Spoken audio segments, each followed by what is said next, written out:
सब लोग अवगत हैं कि भारत के संविधान के भाग 9 तथा संविधान की धारा 243 से 243 ओ तक त्रिस्तरीय पंचायतों के प्रावधान सन्निहित हैं। धारा 243 के अंतर्गत इन पंचायतों के निर्वाचन का पर्यवेक्षण, निदेशन तथा नियंत्रण राज्य निर्वाचन आयोग के अधीन है। झारखंड राज्य अंतर्गत त्रिस्तरीय पंचायत निकायों तथा ग्राम पंचायत, पंचायत समिति एवं जिला परिषद के निर्वाचित सदस्यों का कार्यकाल वर्ष 2020 के माह दिसंबर में समाप्त हो चुका है। झारखंड पंचायत राज अधिनियम 2001 की धारा क्रमशः 25, 46 एवं 61 के उपबंधों के अनुसार यद्यपि इन निकायों की 5 वर्षों की अवधि के अवसान के पूर्व इनके गठन हेतु आम निर्वाचन कराया जाना अपेक्षित था, परंतु कोविड-19 जैसी महामारी के कारण इसमें विलंब हुआ। त्रिस्तरीय पंचायत निर्वाचन क्षेत्र हुए जो हमारे निर्वाचन क्षेत्र हैं, अधिनियम की धारा 138 के अंतर्गत कुल जिलों की संख्या 24 है, जिससे आप जानते हैं प्रखंडों की संख्या 264 है, ग्राम पंचायतों की संख्या 4345 है। तो इसमें जो ग्राम पंचायत के प्रादेशिक निर्वाचन क्षेत्रों की संख्या है, जिसको हम लोग रूरल वार्ड कहते हैं, जिसमें कैंडिडेट्स इलेक्ट किए जाएंगे, इलेक्शन जिनका होगा 53,479। ग्राम पंचायत की मुखिया जिनका चुनाव होगा 4,345। पंचायत समिति के क्षेत्रीय निर्वाचन क्षेत्रों की संख्या 5,341 और जिला परिषद के क्षेत्रीय निर्वाचन क्षेत्रों की कुल संख्या 536 है। इन सभी 4 विभिन्न प्रकार के पदों पर जो वोटर है वो उनको 4 प्रकार के मतपत्र मिलेंगे और वो इन पर वोट डालेगा। जो मतदाता सूची है वो 1 जनवरी 2022 को अर्हता तिथि मानकर जो 5 जनवरी 2022 को अंतिम रूप से भारत के निर्वाचन आयोग के द्वारा प्रकाशित की गई है और जिसमें हम लोगों ने उसका विखंडन करते हुए 14 फरवरी 2022 को जिसका अंतिम प्रकाशन किया है वो इसमें तैयार की गई है और अंतिम रूप से प्रकाशित की गई है, जिसमें कुल जो मतदाता हैं वो 1,96,16,504 हैं। 1,96,16,504 हैं, जिसमें पुरुष मतदाता 1,70,721 हैं, महिला मतदाता 95,45,702 हैं और अन्य में 81 मतदाता हैं। मतदाताओं की पहचान के लिए एक आईडी जरूरी होती है, जिसके लिए हम लोगों ने 12 प्रकार के दस्तावेज निर्धारित किए हैं। इन दस्तावेजों की सूची हम आपको इस प्रेस कॉन्फ्रेंस के पश्चात उपलब्ध कराएंगे, जो आपको दस्तावेज मिलेंगे जिसमें कि जिसको ले जाकर वोटिंग की जा सकती है। जो हमारे मतदान केंद्र हैं वो भी उनका भी अंतिम प्रकाशन हुआ है। कुल मतदान केंद्र 53,480 हैं, 53,480, जिसमें संवेदनशील 22,961 हैं और अति संवेदनशील 17,698 हैं। अवशेष 12,821 सामान्य श्रेणी के मतदान केंद्र हैं। इन मतदान केंद्रों में हम लोगों ने आधारभूत न्यूनतम सुविधाएं उपलब्ध कराने का निर्देश दिया है। पेयजल, शौचालय, रैंप और क्लस्टर सेंटर पर प्रकाश वगैरह की व्यवस्था जिले के समाहर्ता या उपायुक्त कराएंगे। जो मतदान दलों का गठन होगा, जो जिले के एम्प्लॉइज हैं, वो एक विशेष एप्लीकेशन सॉफ्टवेयर के माध्यम से रैंडमाइजेशन प्रक्रिया अपनाकर किया जाएगा। ये रैंडमाइजेशन प्रक्रिया 3 चरणों में होगी। पहले चरण में पात्र कर्मचारियों के अपेक्षाकृत व्यापक जिला डाटाबेस से न्यूनतम 120% की एक सूची का चयन किया जाएगा। फिर इस समूह को मतदान ड्यूटी के लिए ट्रेनिंग दी जाएगी। दूसरे चरण में इन ट्रेंड कर्मियों में से, प्रशिक्षित कर्मियों में से ऑब्जर्वर्स की उपस्थिति में रैंडम सिलेक्शन द्वारा वास्तविक मतदान दलों का गठन किया जाएगा। और तीसरे स्टेज में, तीसरे रैंडमाइजेशन में इन मतदान दलों के प्रस्थान के ठीक पहले रैंडम तरीके से उन्हें मतदान केंद्र आवंटित किए जाएंगे। जो चुनाव है, आपको मालूम है कि ये चुनाव जो एमएलए एमपी के चुनाव होते हैं वो ईवीएम से होते हैं, लेकिन इसमें मतपेटिकाओं का प्रयोग होता है, जिसको बैलेट बॉक्स कहते हैं, बैलेट बक्सा कहते हैं। तो इसमें 98,081 मतपेटिकाएं प्रयोग हो रही हैं जो बड़े साइज की हैं और 39,928 मतपेटिकाएं का प्रयोग हो रहा है जो छोटी साइज की हैं। इसमें जो माननीय उच्चतम न्यायालय ने 2013 में निर्णय दिया था, उसके अनुसार शपथ पत्र भी देना पड़ता है, वो देना अनिवार्य है। सभी प्रकार के निर्वाचनों में, उसमें सुघोषणा पत्र और शपथ पत्र जो रहता है उसमें जो निर्देश दिए गए हैं कि अभ्यर्थियों से अपेक्षित है कि वो सभी कॉलम को भरें। शपथ पत्र सुघोषणा पत्र में यदि कोई कॉलम खाली छोड़ा जाता है तो निर्वाचित पदाधिकारी संबंधित अभ्यर्थियों को इस संबंध में एक नोटिस जारी करेंगे। ऐसे नोटिस के बाद भी यदि अभ्यर्थी सभी दृष्टिकोण से पूर्ण शपथ पत्र या सुघोषणा पत्र दाखिल करने में विफल रहता है तो स्क्रूटनी के समय, संवीक्षा के समय उसके नाम निर्देशन पत्र को अस्वीकृत किया जा सकेगा। एक कम्युनिकेशन प्लान हम लोगों ने बनाया है, संचार योजना बनाया है हर एक जिला में। ये उसका मतदान के दिन कारगर प्रयोग हो कि वो दूरसंचार विभाग के अधिकारियों एवं अन्य अग्रणी सेवा प्रदाताओं के प्रतिनिधियों के साथ समन्वय करें और नेटवर्क का स्थिति का आकलन करें और संचार के शेडो एरिया की पहचान करके ये कम्युनिकेशन प्लान बनाया गया है, जहां पर हमारा संचार नहीं हो पाता है बहुत दूरस्थ क्षेत्रों में, गांव में। सभी महत्वपूर्ण आयोजनों की वीडियोग्राफी कराई जाएगी और जिला पदाधिकारी इसके लिए पर्याप्त संख्या में वीडियोग्राफी दलों का गठन करेंगे। इस वीडियोग्राफी में सिर्फ नाम निर्देशन करना, उनकी स्क्रूटनी करना ये तो शामिल ही है।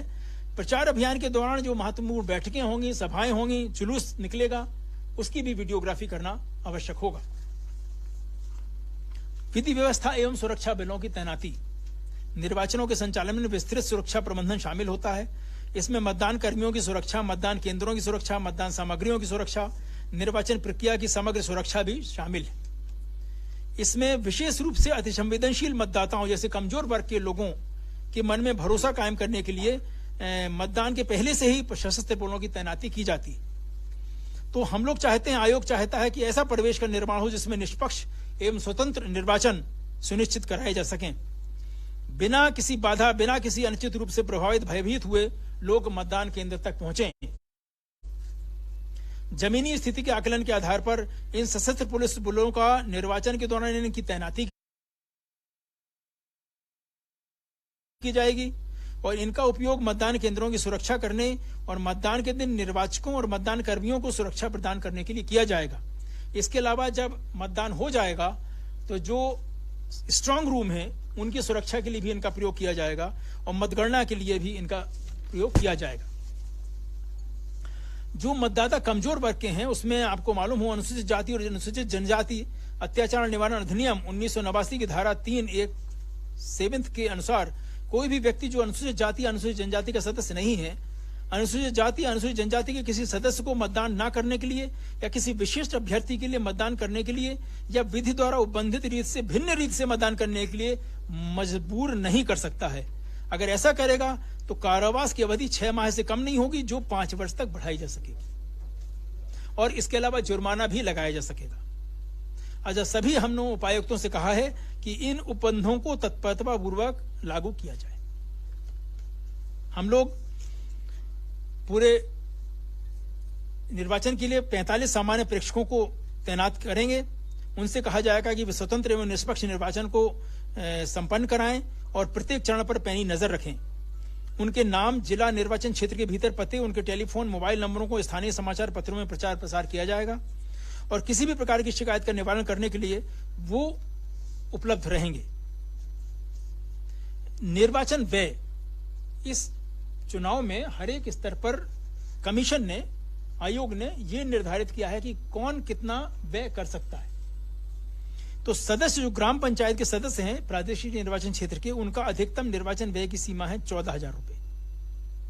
जो ग्राम पंचायत की मुखिया हैं उनके निर्वाचन व्यय की सीमा है 85,000, 85,000 रुपए।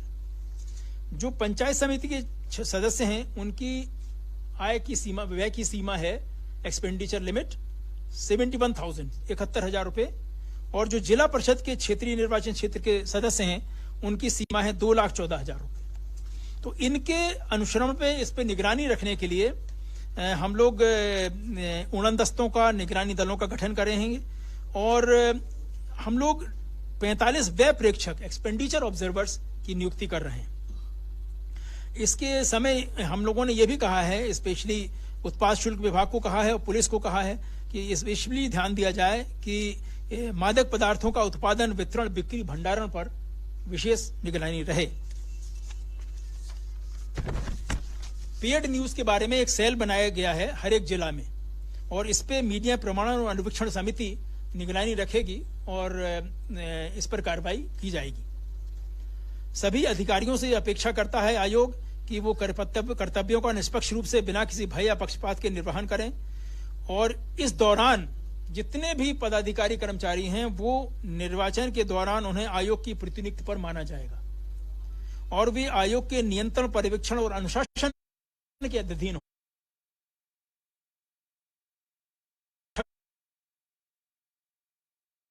के अधीन रहेगा और ऐसे अधिकारियों के विरुद्ध कड़ी कार्रवाई की जाएगी जिनके कार्य निष्पादन में किसी भी प्रकार की गलती या कमी पाई जाएगी। जो निर्वाचन के संचालन के लिए जिले के डीसी और एसपी को मिलकर रूट योजना, संचार योजना, यातायात योजना बनाना है, इसी बनाई गई है। स्पेशली जो अति संवेदनशील मतदान केंद्र हैं, संवेदनशील मतदान केंद्र हैं, इसके बारे में ध्यान रखने की आवश्यकता है। आदर्श आचार संहिता, इस निर्वाचन की घोषणा के साथ ही पूरे राज्य में आदर्श आचार संहिता तत्काल प्रभाव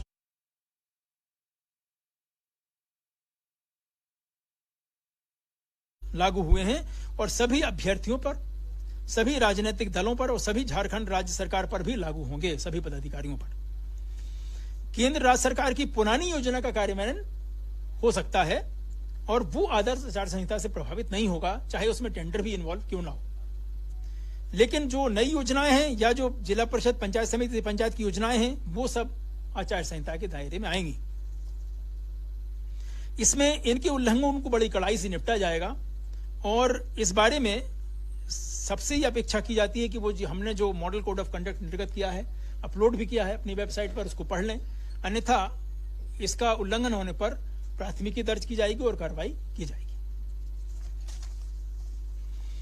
एक जो नई बात इस इलेक्शन में हुई है, पंचायती राज विभाग की गजट अधिसूचना जो संख्या 685 दिनांक 1/4/22 है, उसके निर्देशानुसार अन्य पिछड़े वर्गों के लिए यथारूप में महिला एवं अन्य के लिए जो अधिसूचित पद हैं वो अनारक्षित माने जाएंगे, ओपन कैटेगरी सीट्स। तो सभी के जिला अधिकारियों को कहा गया है, उपायुक्तों के, कि जिला गजट में जो इतने इस तरह के पद हैं जो इस श्रेणी में पहचाने गए हैं और महिला के लिए वो ओपन कैटेगरी महिला, पुरुष के लिए ओपन कैटेगरी महिला में स्वतः परिवर्तित हो जाए। सभी जिलों को कहा गया है कि अभी भी कोविड-19 के जो दिशा निर्देश हैं राज्य स्तर के और जिला के, उनका पालन उन्हें करना है। इस बार और एक नई चीज हम लोग कर रहे हैं कि मतगणना का कार्य, क्योंकि आपको मालूम है कि ये राजनीतिक दल के आधार पर चुनाव नहीं होते, तो मतगणना का कार्य सबसे अंत में नहीं होगा। मतगणना का कार्य हम लोग, चूंकि पूरे चुनाव हम लोग 4 चरणों में करा रहे हैं, किसी जिले में 4 चरण में है, किसी में 3 चरण में है, किन्हीं जिले में 2 चरण में भी। तो 1 चरण में कोई जिला नहीं है, 2 चरण में भी है, 3 में भी है, 4 में भी। तो पहले एवं दूसरे चरण के मतदान के पश्चात ही मतगणना हो जाएगी, जिससे हमारा फोर्स फ्री हो जाएगा, उतना एक्स्ट्रा आदमी फ्री हो जाएंगे और बैलेट बॉक्स भी फ्री हो जाएगा। तीसरे और चौथे चरण की मतगणना एक साथ चौथे चरण के पश्चात कराई जाएगी। हम लोगों ने एग्जामिनेशंस को देखते हुए, मौसम को देखते हुए, शैक्षणिक कैलेंडर को देखते हुए, त्योहारों को देखते हुए, राज्य में विद्यमान कानून व्यवस्था की स्थिति को देखते हुए, पुलिस बलों की उपलब्धता को देखते हुए और परिवहन तथा समुचित तैनाती और बुनियादी और वास्तविकताओं को देखते हुए हम लोगों ने मिलकर तय किया है कि किस किस स्थितियों में चुनाव कितनी फीसद में कराया जाए। और उसके लिए हम आपको अभी इसके बाद आपको एक फोल्डर उपलब्ध कराएंगे जिसमें उसके सारे डिटेल्स रहेंगे। इसमें जो 4 चरण हैं उसमें जो चुनाव होंगे वो 14 मई, 19 मई, 24 मई और 27 मई को होंगे। लेकिन जो पहला चरण है 14 मई का, उसका जो सूचना का प्रकाशन है प्रपत्र 5 में, संबंधित जिले पदाधिकारी वो 16 अप्रैल को निकाल देंगे, प्रकाशित करेंगे, क्योंकि बाकी प्रक्रिया चलेगी।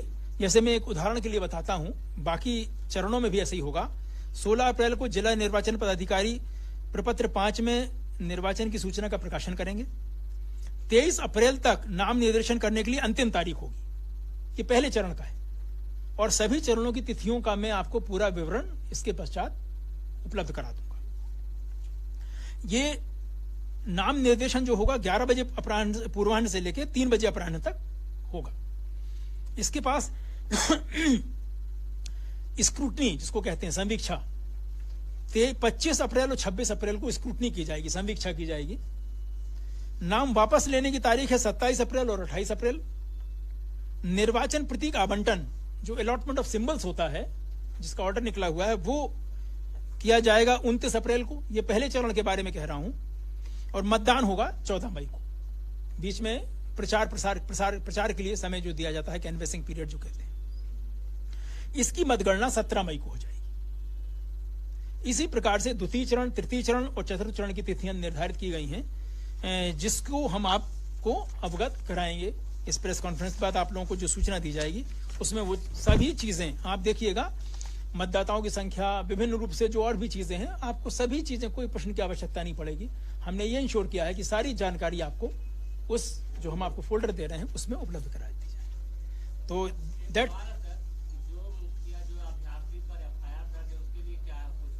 इसमें जिनको भी आयोग के द्वारा चुनाव लड़ने से प्रतिबंधित किया गया है वही लोग ही प्रतिबंधित हैं। उसके लिए आदेश निर्गत किया हुआ है, तिथि भी निर्गत की है कि कितने दिनों तक के लिए वो उन्हें बाधित किया गया है।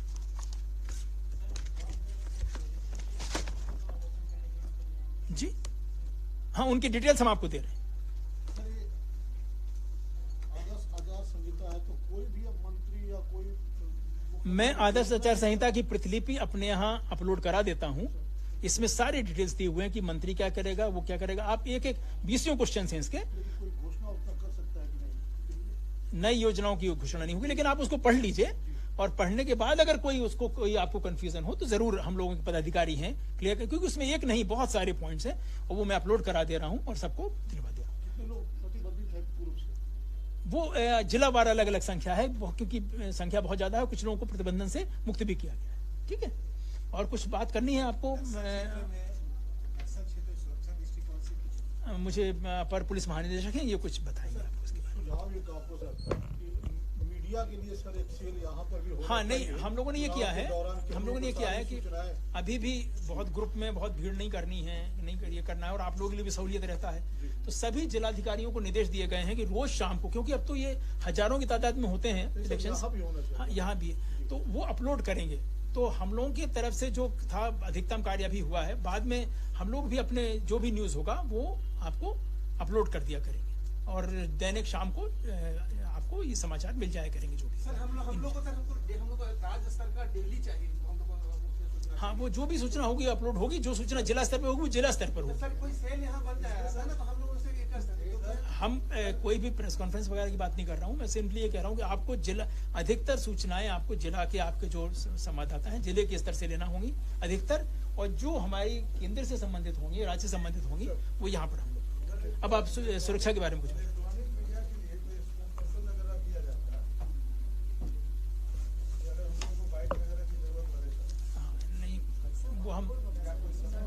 वो हम सारी सूचनाएं आपको मिलेंगी, उसमें कोई कमी नहीं रहने देंगे। आप निष्पक्ष एवं शांतिपूर्ण ढंग से चुनाव कराने के लिए सभी एहतियातन प्रबंध किए जाएंगे और सुरक्षा बलों की तैनाती की जाएगी। राज्य में जो पुलिस बल है उसका पूरा ऑप्टिमल यूटिलाइजेशन किया जाएगा। थैंक यू वेरी मच, धन्यवाद।